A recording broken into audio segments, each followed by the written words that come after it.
Welcome to Aadya TV. ఇప్పుడు మనతో పాటు ఓయి విద్యార్థి నాయకుడు నాగేందర్ ఉన్నారు. ఆయన అడిగి తెలుసుకునే ప్రయత్నం చేద్దాం. అన్న నమస్తే. నమస్తే అన్న. అన్న చెప్పండి అన్న, మరి ఇప్పటికీ దాదాపుగా కాంగ్రెస్ పార్టీ అధికారంలోకి వచ్చి 3 సంవత్సరాలకు దగ్గరకు వస్తుంది. ఏడాదికి 2 లక్షల ఉద్యోగాలు అని చెప్పేసి కూడా వాళ్ళ కాంగ్రెస్ ఎన్నికల మేనిఫెస్టోలో పెట్టడం జరిగింది.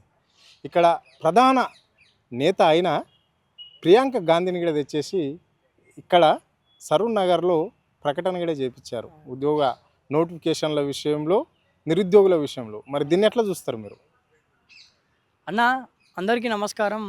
2023 మే 8వ తారీఖున సరూర్ స్టేడియంలో కాంగ్రెస్ పార్టీ ప్రియాంక గారి నాయకత్వంలో అక్కడ యూత్ డిక్లరేషన్ అనే సభ జరిగిందన్న. నిరుద్యోగుల గురించి సభ జరిగింది.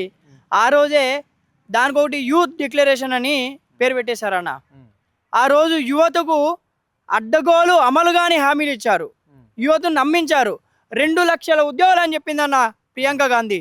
ఒక్క ఉద్యోగం ఊడగొట్టండి, మీ అందరికి ఉద్యోగాలు వస్తాయని చెప్పింది. ఆ ఒక్క ఉద్యోగం ఊడగొట్టి 3 సంవత్సరాలు అవుతుంది. ఇప్పటి వరకు నిరుద్యోగులకు ఉద్యోగాలు లేవు. నిరుద్యోగులు అరెస్టుల పాలవుతున్నారు, నిరుద్యోగ యువత జైళ్ళ పాలవుతున్నారు. నిరుద్యోగుల మీద మా ఉద్యోగాలు ఏవి, కాంగ్రెస్ మా ఉద్యోగాలు లేవు అని చెప్పేసి రేవంత్ రెడ్డి గారిని అడిగితే ఈరోజు నిరుద్యోగుల మీద కేసులు అయ్యే పరిస్థితి వచ్చిందన్న. 2023 మే 8వ తారీఖున ప్రియాంక గాంధీ గారే కదా కాంగ్రెస్ పార్టీ అగ్రనాయకురాలు రాహుల్ గాంధీ గారి చెల్లైనటువంటి ప్రియాంక గాంధీ గారే కదా సరూర్ నగర్ స్టేడియంకి వచ్చి సరూర్ నగర్ వేదికగా నిరుద్యోగులను పిలుచుకొని నిరుద్యోగులతో మాట్లాడి ఆ స్టేడియం వేదికగా యూత్ డిక్లరేషన్ చెప్పేసి సంవత్సరానికి 2 లక్షల ఉద్యోగాలు ఇస్తాం, కాంగ్రెస్ పార్టీని గెలిపేయండి అని చెప్పింది. ఎస్సీ ఎస్టీ బీసీ బ్యాక్లాగ్ పోస్టులు ఇస్తాం, కాంగ్రెస్ పార్టీని గెలిపేయండి అని చెప్పేసి అన్నది. 3 సంవత్సరాలు కాగడుస్తుంది అన్న కాంగ్రెస్ ప్రభుత్వం వచ్చి. 3 సంవత్సరాలు అక్షరాల 3 సంవత్సరాలు అయిపోతుంది రేవంత్ రెడ్డి ప్రమాణ స్వీకారం చేసి తెలంగాణ రాష్ట్రంలో. ఇప్పటి వరకు ఒక్క ఉద్యోగ నోటిఫికేషన్ కాదు కదా, ఇంతవరకు ఒక్కరు కూడా కాంగ్రెస్ ప్రభుత్వం వచ్చి నుండి ఉద్యోగాల్లో స్థిరపడలేదన్న. రైట్, మీరేమో ఉద్యోగాలు ఇవ్వలేదు కాంగ్రెస్ పార్టీ అని చెప్పేసి యూనివర్సిటీకి సంబంధించిన విద్యార్థి నాయకులు మాట్లాడితే రాష్ట్ర ముఖ్యమంత్రి మాట్లాడుతున్న మాటలు ఇవి. అంటే దాదాపుగా 67,000 ఉద్యోగాలు ఇక్కడ తెలంగాణ ప్రభుత్వము ఇక్కడ కాంగ్రెస్ పార్టీ అధికారంలోకి వచ్చినాక ఇవ్వడం జరిగింది. ఇగో నిరుద్యోగులకు ఉద్యోగ అవకాశాలు ఇచ్చాము, విద్యార్థులకు పెద్దపీట చేస్తున్నాం, పాఠశాలలను అభివృద్ధి చేస్తున్నాము అని చెప్పేసి యూనివర్సిటీలను అని చెప్పేసి కాంగ్రెస్ పార్టీ నాయకులు చెప్తున్న మాటలు, ముఖ్యమంత్రి చెప్తున్న మాటలు ఇవి. దీన్ని ఎట్లా చూస్తారు? ముఖ్యమంత్రి గారికి సిగ్గు లేదు, కాంగ్రెస్ పార్టీకి సిగ్గు లేదు. ముందు 67,000 ఉద్యోగాలు ఎవడేసిండండి? 67,000 ఉద్యోగానికి నోటిఫికేషన్ వేసింది ఎవరు? 67,000 ఉద్యోగాలకు ఈరోజు ఎగ్జామ్ పెట్టింది ఎవరు? నోటిఫికేషన్ వేసింది ఎవరు? ఈరోజు ఎవరి హయాంలో 67,000 ఉద్యోగాలు అనేది నోటిఫికేషన్ వచ్చిందని చెప్పేసి ఒక్కసారి ముఖ్యమంత్రి గారు ఆలోచించాలి కదా, కాంగ్రెస్ పార్టీ నాయకులు ఆలోచించాలి కదా. ఏమన్నా అంటే 3 సంవత్సరాలు అవుతుందిరా బాబు మీరు వచ్చి అధికారంలోకి. తెలంగాణ రాష్ట్రంలో కాంగ్రెస్ ప్రభుత్వం వచ్చి 3 సంవత్సరాలు అవుతుంది. మీరు వేసింది 0 నోటిఫికేషన్. ఇప్పటి వరకు 0 నోటిఫికేషన్ అన్న కాంగ్రెస్ ప్రభుత్వం వేసింది. మెగా డిఎస్సి ఎక్కడ మెగా డిఎస్సి వేసిందన్న? ఏమని చెప్పారు యూత్ డిక్లరేషన్ లో? తెలంగాణ రాష్ట్రంలో విద్యార్థుల కోసమే మా ప్రభుత్వం పనిచేస్తుందని చెప్పిండు రేవంత్ రెడ్డి. నిరుద్యోగ రహిత రాష్ట్రంగా తెలంగాణ రాష్ట్రం ఉంటుందని చెప్పిండు రేవంత్ రెడ్డి. ఈరోజు 10 లక్షల వడ్డీ లేని రుణాలని చెప్పిండు ఈ ముఖ్యమంత్రి రేవంత్ రెడ్డి. ప్రియాంక గాంధీ గారు ఏమైంది? సరూర్ నగర్ స్టేడియం సాక్షిగా మీరు చెప్పారు కదా, నిరుద్యోగులను వాడుకున్నారు. నిరుద్యోగులను మీకోసం, మీ స్వార్థ రాజకీయాల కోసం, మీ కాంగ్రెస్ ప్రభుత్వం కోసం వాడుకున్నారు తప్ప ఇప్పటి వరకు రాష్ట్రంలో ఒక్క ఉద్యమం అయ్యేలే. మెగా డిఎస్సి అని అనౌన్స్మెంట్ చేసి ఎక్కడ మెగా డిఎస్సి అన్న? ఈరోజు ప్రతి సంవత్సరం మెగా డిఎస్సి వేస్తా అన్నది కాంగ్రెస్ ప్రభుత్వం. ఏమైంది? టీజీపీఎస్సీ ప్రక్షాళన అన్నారు, టీఎస్పీఎస్సీని తీసి టీజీపీఎస్సీ చేసుకుంటూనే ప్రక్షాళన అయిపోయిందా? అండ్ ఇప్పటి వరకు ఎందుకు ఉద్యోగ నోటిఫికేషన్ విడుదల చేయడం లేదు టీజీపీఎస్సీ? మరి 5,000 పోలీసు ఉద్యోగాలు ఇక్కడ లక్షల మంది, 5,000 పోస్టులకు 10 లక్షల మంది, 20 లక్షల మంది అప్లై చేసిల్లన్న. అంటే ఎక్కడి పోయింది ఈ కాంగ్రెస్ ప్రభుత్వం ఇచ్చిన హామీలు? నిరుద్యోగ యువతకి ఇచ్చిన హామీలు, ప్రియాంక గాంధీ సరూర్ నగర్ స్టేడియంకి వచ్చి ఇచ్చిన హామీలు, రాహుల్ గాంధీ అక్కడిక్కడ మన చిక్కడపల్లి అశోక్ నగర్లో ఛాయ్ తాగి నిరుద్యోగులకు ముచ్చట చెప్పింది కదన్నా.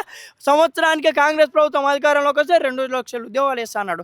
ఇప్పటి వరకు నిరుద్యోగ యువతకు రాహుల్ గాంధీ గారు కానీ 6 గ్యారెంటీలు ఏమైనాయి అన్న? 6 గ్యారెంటీలు 420 హామీలు ఎడిపోయినాయి. ఈ 6 గ్యారెంటీలు 420 హామీలు ఇప్పటి వరకు ముఖ్యమంత్రి 71 సార్లు ఢిల్లీకి ప్రయాణించిన స్పెషల్ జెట్లో. 6 గ్యారెంటీలు అటే పోతున్నాయి, 420 హామీలు కూడా రేవంత్ రెడ్డితో రాహుల్ గాంధీ వాళ్ళ ఇంటికి పోతున్నాయి తప్ప నిరుద్యోగ యువతకు ఇప్పటి వరకు కాంగ్రెస్ పార్టీ ఇచ్చిన హామీ మేరకు 6 లక్షల ప్రభుత్వ ఉద్యోగాలు ఇప్పటి వరకు తెలంగాణ యువతకు బాకీ ఉందని బాకీ ఉంది. అందుకని ఈరోజు బీఆర్ఎస్ పార్టీ ఏదైతే సరూర్ స్టేడియంలో ప్రియాంక గాంధీ గారిని తీసుకొచ్చి అడ్డగోలు అమలు కానీ హామీలను చేసి నిరుద్యోగుల యువతను మోసం చేసిల్లు కదా, 2 లక్షల ఉద్యోగాలు వేస్తా అని చెప్పిల్లు కదా సరూర్ స్టేడియం వేదికగా, 10 లక్షల రూపాయల వడ్డీ లేని రుణం అన్నారు. నిరుద్యోగ రహిత రాష్ట్రంగా తెలంగాణ రాష్ట్రాన్ని తీర్చిదిద్దామని చెప్పేసి ఈరోజు రాహుల్ గాంధీ కానీ, రేవంత్ రెడ్డి కానీ, ప్రియాంక గాంధీ కానీ అన్ని అబద్ధాలు మాట్లాడి వెళ్ళినారు కదా.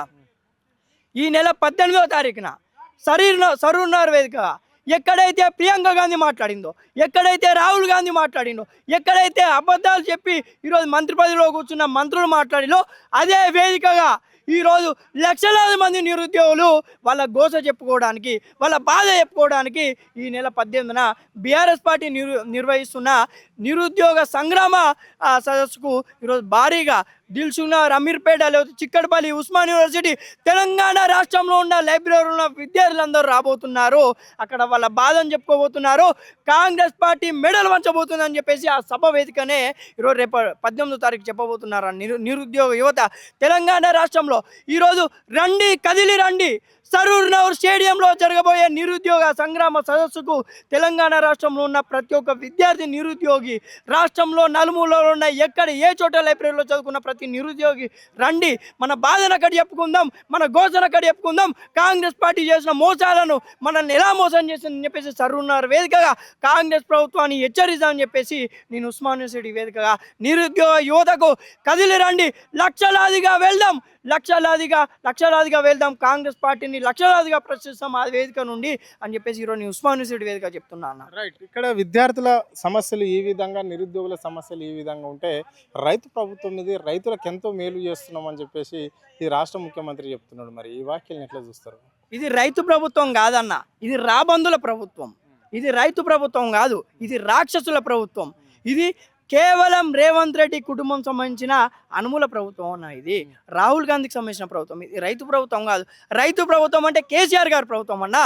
రైతు అంటే కేసీఆర్ ఈరోజు రైతుల గురించి ఆలోచించే కదా కాళేశ్వరం లాంటి పెద్ద ప్రాజెక్టును ప్రపంచంలోనే ఎక్కడ లేని విధంగా ఈరోజు లిఫ్ట్ ఇరిగేషన్ ప్రాజెక్టు కట్టినది కేసీఆర్ గారే కదా అన్న.